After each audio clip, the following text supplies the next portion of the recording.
simplify the sine of theta times the cosine of theta times the cotangent of theta times the secant of theta.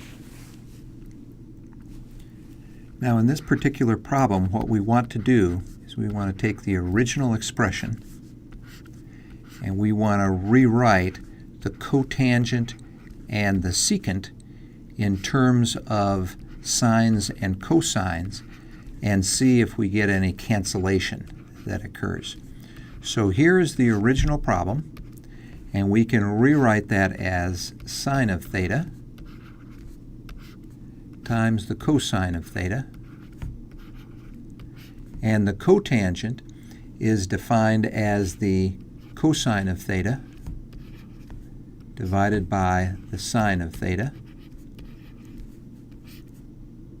and finally the secant is just 1 over the cosine of theta.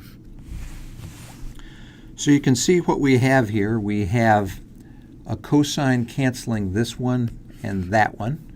We have a sine canceling this one and that one. So that expression that started out pretty dreadful is nothing more than the cosine of theta. Now you have to be a little bit careful here in what is done, and the reason why is this is defined at any value of theta, but this is not defined at any value of theta, because you notice you have a sine of theta and a cosine of theta in the denominator. So if we were being very, very careful here, we would include the fact that we don't want to divide by 0, and that means 0 plus or minus pi over 2 plus or minus pi, that these should be excluded,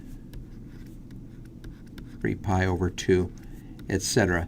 Those should not be allowed as we are simplifying, because this can take on all values of theta, but the original expression cannot handle these values of theta because you're dividing by 0. That's the fine print, but this simplifies to cosine of theta.